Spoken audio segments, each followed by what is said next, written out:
క్రీస్తు పరిశుద్ధ నామమున కూడి వచ్చిన మీ అందరికీ మరణాత.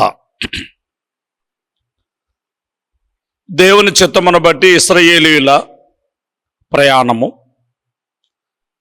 దేవుడు వారిని నిర్మాణము చేయమని చెప్పినటువంటి మందిరంలో పనిచేయడానికి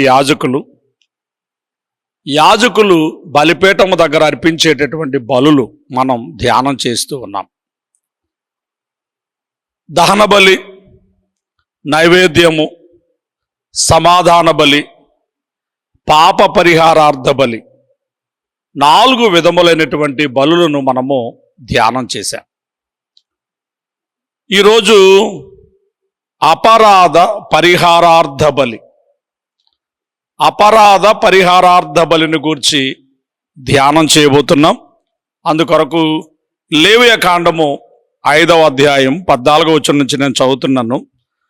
మరియు యెహోవా మోషేకు ఇలాగు సెలవిచ్చెను, ఒకడు యెహోవాకు పరిశుద్ధమైన వాటి విషయంలో పొరపాటున పాపము చేసినడలా తాను చేసిన అపరాధమునకు నీవు ఏర్పరచు వెల చొప్పున పరిశుద్ధమైన తులముల విలువగల నిర్దోషమైన పొట్టేలును మందలో నుండి అపరాధ పరిహారార్థ బలిగా యెహోవా యొద్దకు వాడు తీసుకుని రావాలి.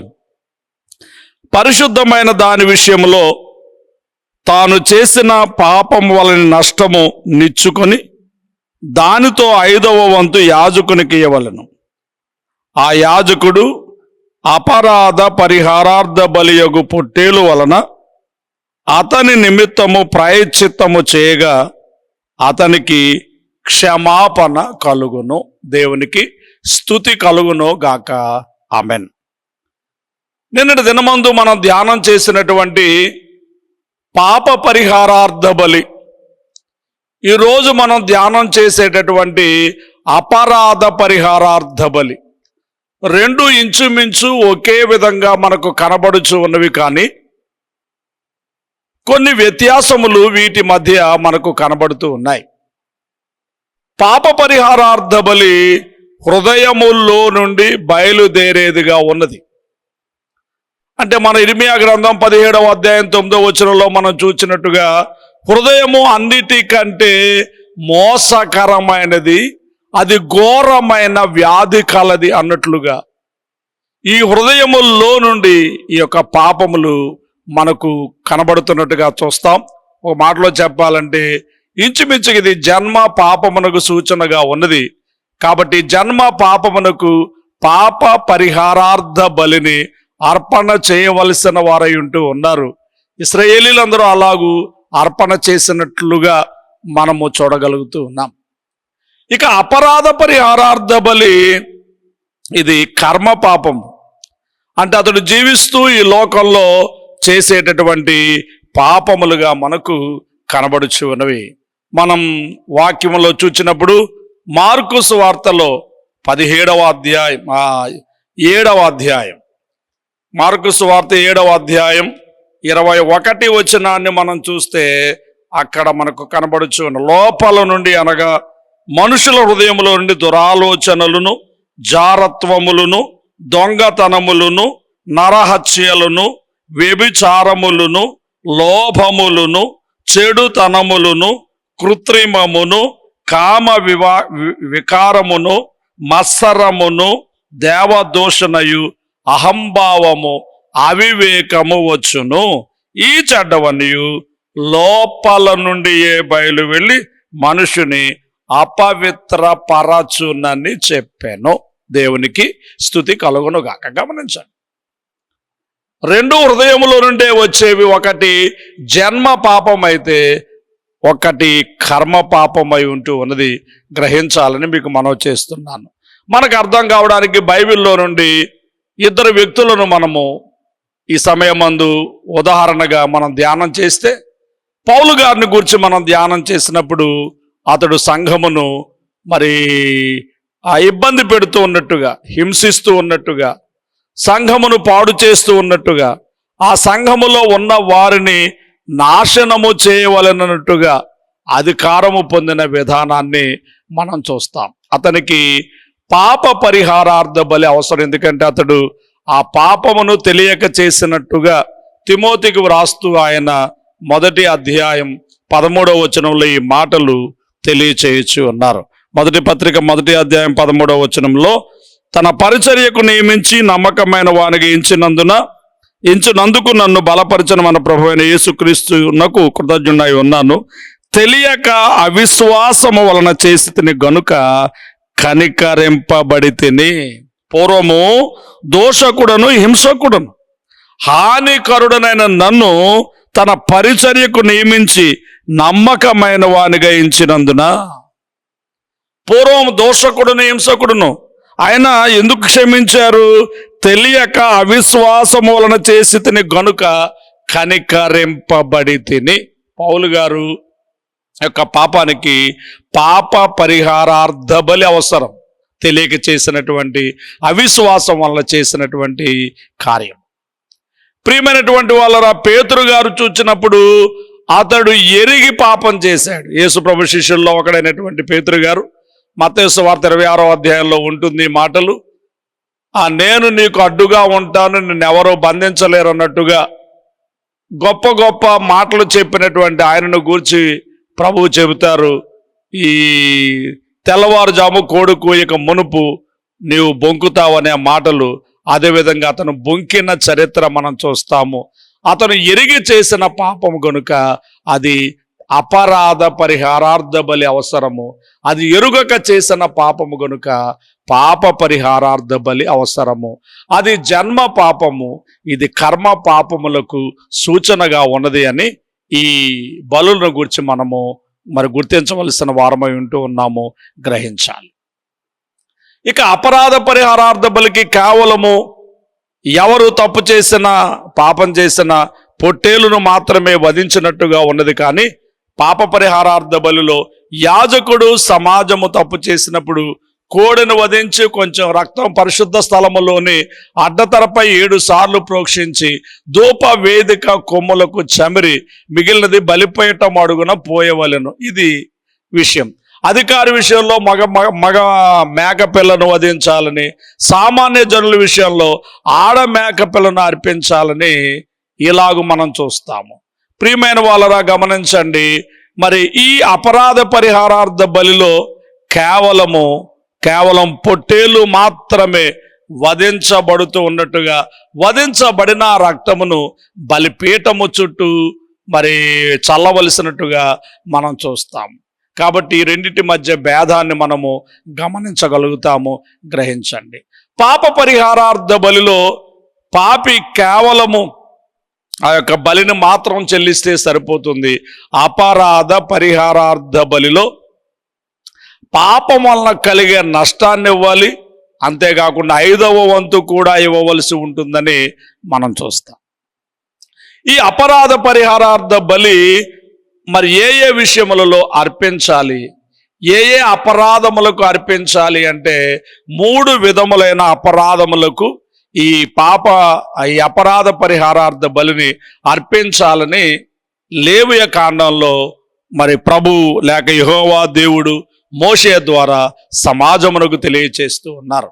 లేవియ కాండంలో 5వ అధ్యాయం 15వ వచనము 16వ వచనాన్ని మనం చూస్తే అక్కడ యెహోవాకు పరిశుద్ధమైన వాటి విషయములో పొరపాటున పాపము చేస్తే, పరిశుద్ధమైన వాటి విషయములో పొరపాటున పాపము చేస్తే అతడు అపరాధ పరిహారార్థ బలి చెల్లించాలి.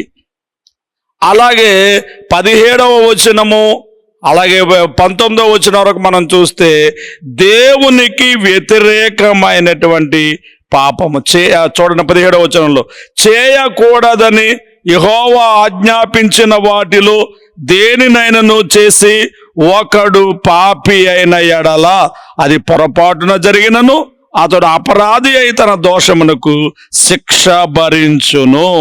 గమనించాలని మీకు మనవి చేస్తూ ఉన్నాను. ఇక 3వ విషయాన్ని మనం చూస్తే 6వ అధ్యాయం 1 నుండి మనం కొన్ని వచనాలు చూచినప్పుడు పొరుగువానికి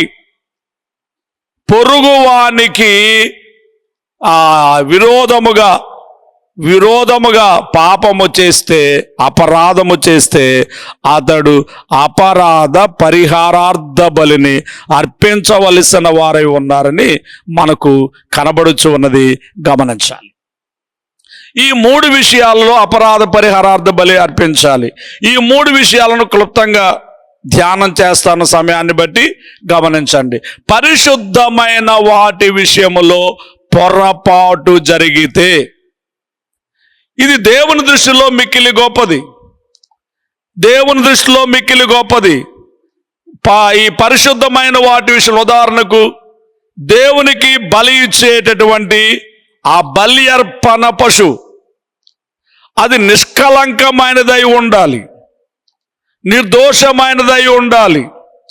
అది కుంటిది కాకూడదు, గుడ్డిది కాకూడదు. అది యోగ్యమైనదై శ్రేష్టమైనదై ఉండాలి.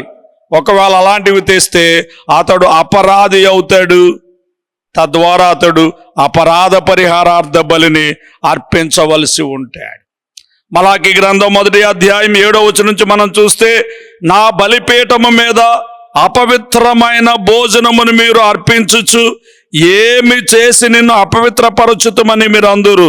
యెహోవా భోజనపు బలను నీచపరిచినందు చేతనే కదా గుడ్డి దానిని తీసుకొని బలిగా అర్పించినట్లా అది దోషము కాదా? కుంటి దానినైనను రోగము గల దానినైనను అర్పించినట్లా అది దోషము కాదా? అట్టి వాటిని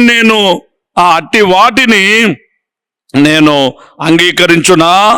గమనించిన, అట్టి వాటిని నీ అధికారికి నీవు ఇచ్చినట్లా అతను నీకు దయచూపునా, నిన్ను అంగీకరించునా అని సైన్యములకు అధిపతియగు యెహోవా అడుగుచున్నాడు. దేవునికి స్తుతి కలుగునుగాక.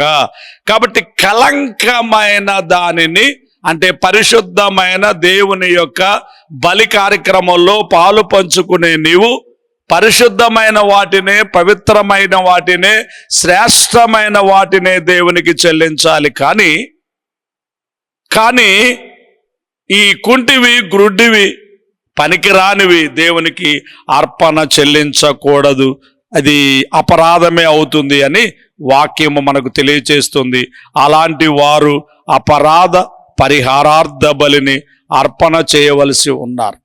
అలాగే దేవుని సన్నిధిలోనికి వెళ్ళినప్పుడు మనం ప్రసంగి గ్రంథం 5వ అధ్యాయంలో మనం చూస్తే అక్కడ అనాలోచనగా మాట్లాడకూడదు.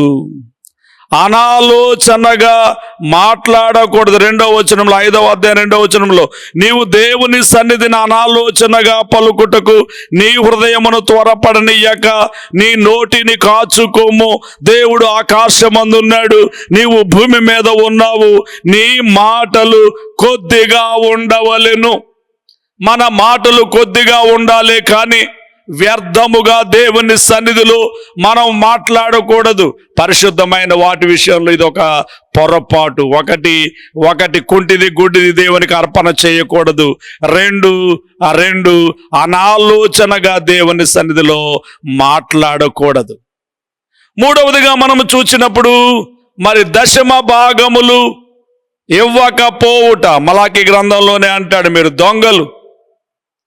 ఏ విషయంలో మీరు దొంగలు అంటే, మీరు దశమ భాగమునియక దొంగిలించుచున్నారు అంటాడు. కాబట్టి పొరుగు వాని ఆ యొక్క పరిశుద్ధమైన వాటి విషయంలో పొరపాటు ఏమిటంటే, 1 కలంకమైన బలిని తెచ్చుట, 2 అనాలోచనగా దేవుని సన్నిధిలో పలుకుట, 3 దశమ భాగములు ఇయ్యకపోవుట. అలాగే దేవుని సన్నిధిలోనికి వచ్చేటప్పుడు పరిశుద్ధమైన హృదయముతో దేవుని యొద్దకు రావలసి ఉన్నారు. అందుకే ఆ గంగాళమునకు అద్దములు అమర్చుట. ఈ బలిపీఠము యొద్ద నుండి బలి రక్తాన్ని లోపలికి తీసుకుని వెళ్ళేటప్పుడు తన్ను తాను పరీక్షించి చూచుకోవాలి. దేవుని సన్నిధికి, దేవుని మందిరానికి వెళుతున్నాడు గనుక పరీక్షించుకోవాలి.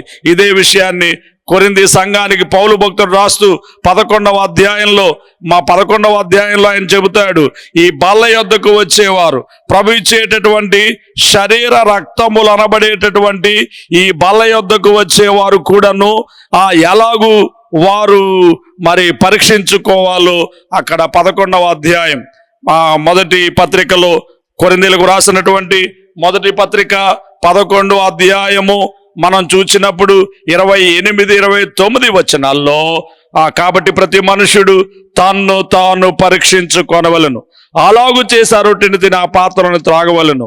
ప్రభు శరీరం అని వివేచింపక తిను త్రాగువాడు తనకు శిక్షా విధి కలుగుటకే తిని త్రాగుచున్నాడు. ఇందువలనే మీలో అనేకులు బలహీనులు, రోగులనై ఉన్నారు, చాలా మంది నిద్రించుచున్నారు.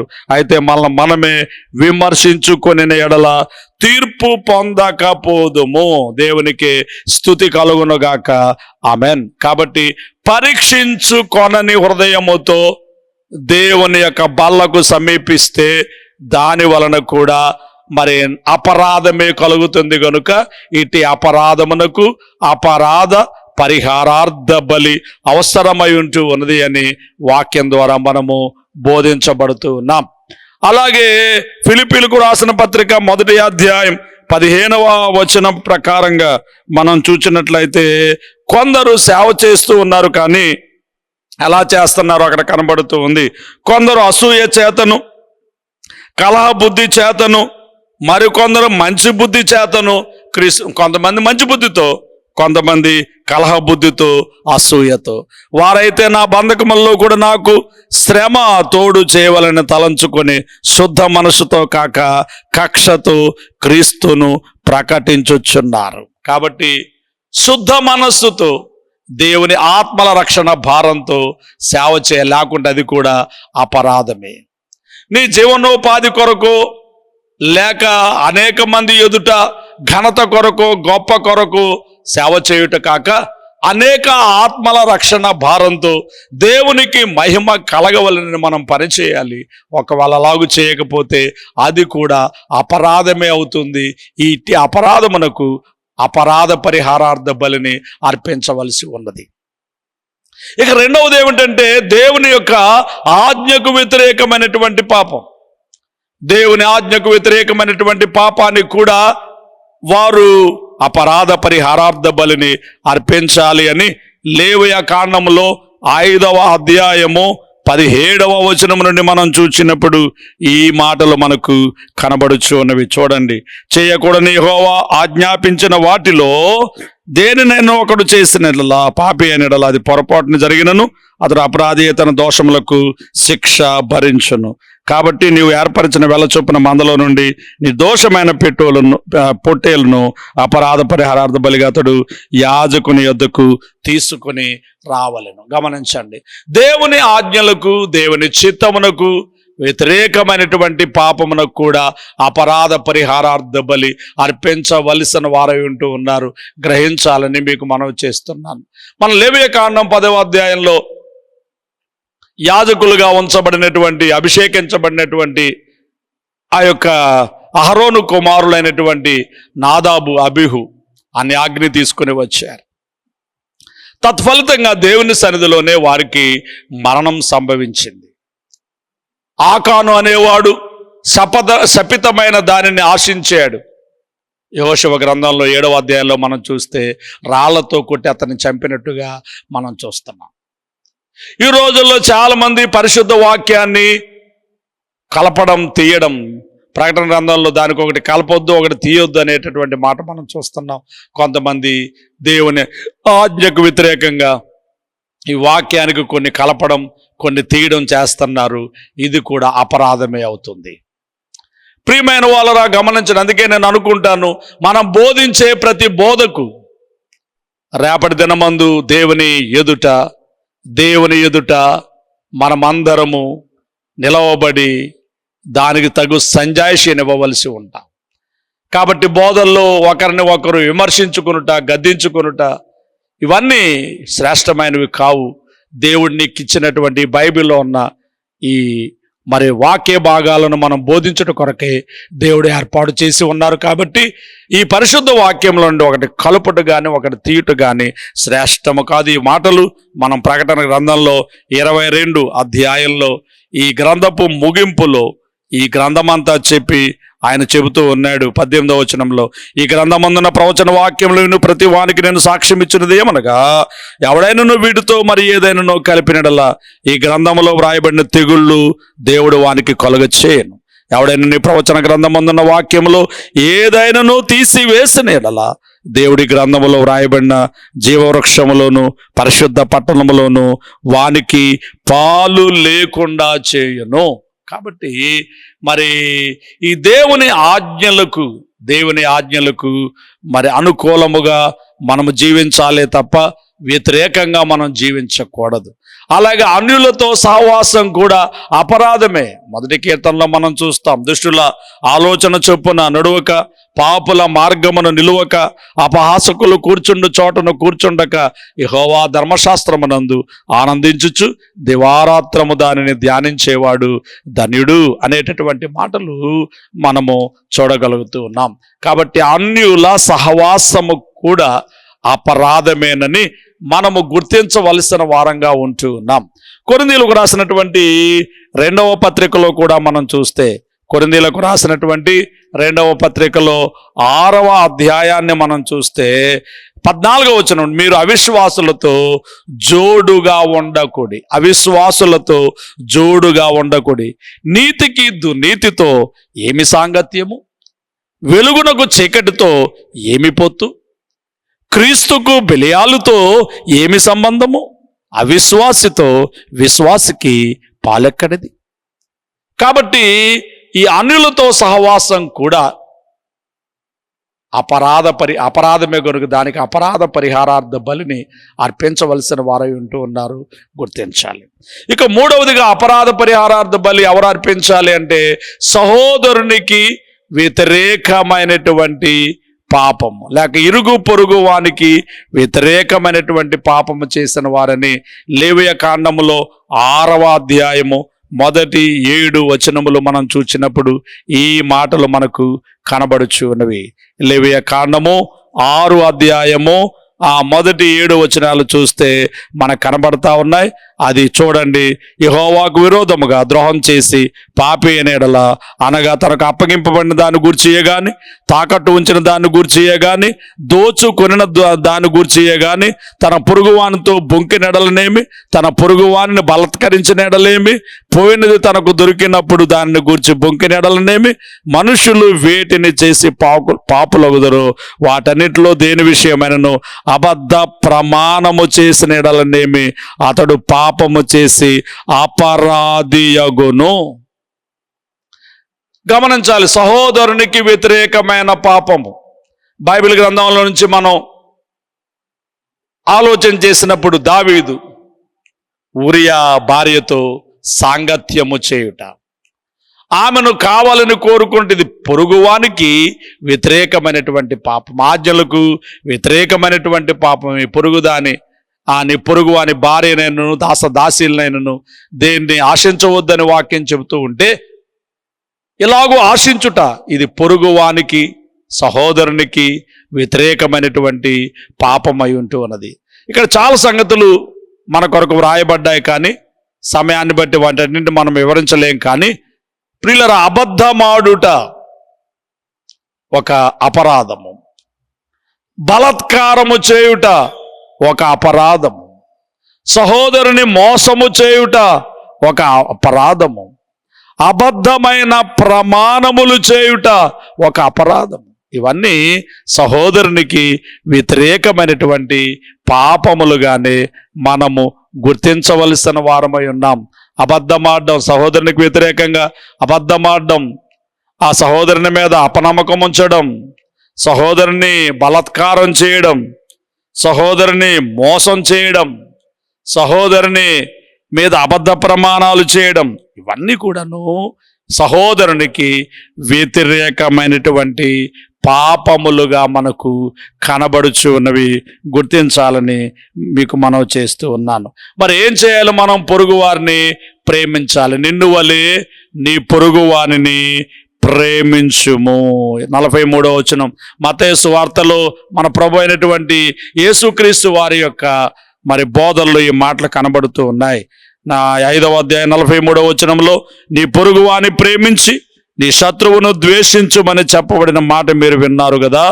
నేను మీతో చెప్పినదేమనగా, మీరు పరలోకమందున్న మీ తండ్రికి కుమారులై ఉండునట్లు మీ శత్రువులను ప్రేమించుడి, మిమ్మును హింసించు వారి కొరకు ప్రార్థన చేయుడి. మీ శత్రువులను ప్రేమించుడి, మిమ్మును హింసించే వారి కొరకు ప్రార్థన చేయుడి. కాబట్టి మనము చేయాల్సిన పని ఏమిటంటే హింసించే వారి కొరకు ప్రార్థన చేయుట గుర్తించవలసిందిగా నేను మీకు తెలియచేస్తూ ఉన్నాను. కాబట్టి ఏ ఏ విషయములలో ఈ అపరాధ పరిహారార్థ బలిని అర్పణ చేయవలసిన వారమై ఉన్నామో 3 విషయాలు మనం చెప్పాం. పరిశుద్ధమైన వాటి విషయంలో పొరపాటు చేస్తే అపరాధ పరిహారార్థ బలిని అర్పణ చేయాలి. దేవునికి వ్యతిరేకంగా పాపం చేస్తే అపరాధ పరిహారార్థ బలిని అర్పణ చేయాలి. సహోదరునికి వ్యతిరేకమైన పాపం చేస్తే అపరాధ పరిహారార్థ బలిని మనం అర్పణ చేయాలని మనం చూస్తా ఉన్నాం. చూడండి 6వ అధ్యాయము లేవియకాండం 4-5 వచనాలు. అతడు పాపము చేసి అపరాధియగును గనుక అతడు తాను దోచుకొనిన సొమ్మును గూర్చి గాని బలత్కారము చేతను అపహరించిన దానిని గూర్చి గాని తనకు అప్పగింపబడిన దాని గూర్చి గాని పోయి తనకు దొరికిన దాని గూర్చి గాని దేని గూర్చి అయితే తాను అబద్ధ ప్రమాణము చేసెను దానినంతయు మరలా ఇచ్చుకొనవలెను. ఆ మూలధనం ఇచ్చుకొని దానిలో 5వ వంతును తాను అపరాధ పరిహారార్థ బలి అర్పించు దినమున సొత్తుదారునికి ఇయ్యవలెను. గమనించాలి ఈ మాటలు. ప్రియమైన వాళ్ళ ఈ మాట మీకు వివరం చెప్పి నేను ముగిస్తా. ఏంటంటే ఒక వ్యక్తి ఉన్నాడు, మరొక వ్యక్తి ఎడల నేరం చేశాడు, పాపం చేశాడు. ఇప్పుడు అతను ఏం చేయాలి అంటే ఉదాహరణకు 100 రూపాయలు అతనికి నష్టం కలిగించే కార్యం చేశాడు. ఇది తప్పు, ఇది నష్టం కలిగించాలని అతను గుర్తించాడు. అప్పుడు అతను ఏం చేయాలంటే ఈ అపరాధమునకు పరిహారం చేసుకోవడానికి గాను పొట్టేలు తీసుకుని వెళ్ళి యాజకునికి ఇచ్చి అక్కడ దానిని బలిని అర్పించాలి. తరువాత అతనికి 100 రూపాయలు ఇస్తూ 100 రూపాయలతో పాటు 5వ వచనం అన్నమాట, ఆ మూలధనమును ఇచ్చుకొని దానిలో 5వ వంతును తాను అపరాధ పరిహారార్థ బలి అర్పించు దినమున సొత్తుదారునికి ఇచ్చుకొనవలెను. అంటే 100 రూపాయలు అతనికి ఇస్తూ తన తప్పిదం పోవడానికి పొట్టేలును బలి ఇస్తూ దానితో పాటు ఈ మూలధనములో నుండి 5వ వంతును ఇవ్వాలి. అంటే ఎక్స్ట్రాగా ఇవ్వాల్సి ఉంటాడు. 5వ వంతు అంటే 20 రూపాయలు. 100లో 5వ వంతు 20 రూపాయలు. కాబట్టి 5వ వంతును తిరిగి చెల్లించవలసిన వానిగా ఉన్నాడు. ఇది పాప పరిహారార్థ బలిలో లేదు, కేవలం బలి మాత్రం అర్పిస్తారు. అపరాధ పరిహారార్థ బలిలో ఆ మూలధనాన్ని ఇస్తూ మూలధనంతో పాటు 5వ వంతును కూడా దానిలో ఉన్నటువంటి ఆ మూలధనంలో ఉన్నటువంటి 5వ వంతును కూడా ఇస్తూ అపరాధ పరిహారార్థ బలి అర్పించు అర్పించిన దినమనే సొత్తుదారునికి దానిని ఇచ్చుకొనవలసిన వారై ఉంటూ ఉన్నారని ఈ అపరాధ పరిహారార్థ బలిని గూర్చి మనకు కనబడుచు ఉన్నది. దేవునికి స్తుతి కలుగునుగాక, దేవునికి స్తోత్రము కలుగునుగాక. చివరిగా ఈ పాప పరిహారార్థ బలి గాని అపరాధ పరిహారార్థ బలి గాని ముందు చెప్పినటువంటి ఆ యొక్క బలులు గాని సమాధాన బలి, నైవేద్యము, దహన బలి ఇవన్నీ కూడా ఇదిగో లోక పాపములను మోసుకొని పోవు దేవుని గొర్రె పిల్ల అని చెప్పబడిన ఆయనను గూర్చి మనకు మరి అర్థమవుతుంది. ఆయన గూర్చి మాటలు ప్రవక్తలు ప్రవచించారని ఈ రెండు చేతులు ఆ పొట్టేలు మీద కానీ ఆ కోడె దూడ మీద కానీ ఆ గొర్రె పిల్ల మీద కానీ ఎలాగు నా పాపములన్నీ నీకు బదిలీ చేస్తున్నామని చెబుతారో మన పాపములన్నీ ఈ గొర్రె పిల్ల మీదకు దేవుడే బదిలీ చేసినట్టుగా యెషయా ప్రవచనం 53 అధ్యాయం 6వ వచనములో మనమందరము గొర్రెల వలె త్రోవ తప్పిపోతిమి, మనలో ప్రతివాడు తనకిష్టమైన త్రోవకు తొలగెను, యెహోవా మన అందరి దోషములు అతని మీద యేసుక్రీస్తు వారి మీద మోపెను. యేసుక్రీస్తు వారి మీద ఈ పాప భారం అంతటిని, వ్యాధి భారం అంతటిని, శిక్ష భారం అంతటిని మోపెను. వ్యక్తి ఎలాగు చేతులు ఆ పశువు మీద ఉంచి నాకు బదులుగా, నాకు ప్రత్యామ్నాయంగా నేను మరణించవలసి ఉండగా నాకు బదులుగా నువ్వు మరణిస్తున్నావు, నా పాపాలని నీకు బదిలీ చేస్తున్నానని ఏ విధంగా చేతులుంచి బదిలీ చేస్తూ ఉంటారు, యేసుక్రీస్తు వారి మీద లోక పాపములన్నిటిని కూడా తండ్రి అయిన దేవుడే బదిలీ చేసి మనకు విమోచన కలిగించి ఉన్నారు గనుక ఆ క్రీస్తును బట్టి పాప పరిహారం జరిగింది, అపరాధ పరిహారం జరిగింది, యేసుక్రీస్తుతో మనందరికీ సమాధానం కలిగింది. ఆ దేవదేవునికి మహిమ, ఘనత, కీర్తి, ప్రభావములు యుగ యుగములకు కలుగునుగాక. ఆమెన్. పరలోకపు తండ్రి, మేము దహన బలిని చూచిన, నైవేద్యమును చూచిన, దహన బలిని చూచిన, లేక సమాధాన బలిని చూచిన, అపరాధ పరిహారార్థ బలి, పాప పరిహారార్థ బలి, ఏ బలిని మేము చూచినా అన్నిటిలో కల్వరి గొర్రె పిల్లగా, లోక పాపాలను మోసుకొని పోయే దేవుని గొర్రె పిల్లగా మీరు కనబడుతున్నారు. మిమ్మల్ని బట్టి మా అందరికీ రక్షణ, మిమ్మల్ని బట్టి మా అందరికీ పాపము నుండి విడుదల, మిమ్మల్ని బట్టి శాపము నుండి విడుదల, మిమ్మల్ని బట్టి మాకు గొప్ప రక్షణ. తండ్రి మీకు స్తుతి. మా కొరకు సిలువలో బలి అయిపోయిన కల్వరి గొర్రె పిల్ల మీకు స్తుతి. మిమ్మల్ని బట్టి మేము విడుదల చేయబడి నీ మహిమ కొరకు జీవిస్తూ ఉన్నాము. ఇంకొను నీ మహిమ కొరకు మమ్మల్ని జీవింపచేయము. ఎటువంటి అపరాధములు, పాపములు, అనర్థతలు లేకుండా పరిశుద్ధమైన ప్రవర్తనతో మిమ్మను పోలి జీవించగలిగిన భాగ్యం, ధన్యత నీ పిల్లలమైన మాకు దయచేయి. యేసుక్రీస్తు నామములో వేడుకొనుచున్నాము తండ్రి. ఆమెన్. పరలోకమందున్న మా తండ్రి, మీ నామం పరిశుద్ధపరచబడును గాక, మీ రాజ్యం వచ్చును గాక, మీ చిత్తం పరలోకమందు నెరవేరుచున్నట్లు భూమి అందు నెరవేరును గాక. మానుదినాహారను మాకు దయచేయము. వాళ్ళ అపరాధములు చేసిన వారిని మేము క్షమించిన ప్రకారం అపరాధాలను క్షమించుము. మమ్మను శోధనను తీకుముక్కి నుండి తప్పించుము. రాజ్యము, శక్తి, మహిమ నిరంతరము నీవే అయి ఉన్నవి. ఆమెన్. ప్రభు యేసు రక్తమునకు జయము, అపవాది క్రియలకు లయము. ప్రభు యేసు రక్తమునకు జయము, అపవాది క్రియలకు లయము. ప్రభు యేసు రక్తమునకు సంపూర్ణ విజయం, అపవాది క్రియలకు అనంతకాల నాశనం. హల్లెలూయా, హల్లెలూయా, హల్లెలూయా. స్తోత్రం, స్తోత్రం, స్తోత్రం. Amen, amen, amen. మన తండ్రి అయిన దేవుని యొక్క ప్రేమ, కుమారుడైన యేసుక్రీస్తు వారి యొక్క కృప, సహాయకుడుగా ఆత్మ తండ్రి అన్యోన్య సహవాసము కూడి వచ్చిన మనెల్లరకు, ఆయన వెంబడించు వారందరికీ తోడై ఉండునో గాక. ఆమెన్. మరణాత.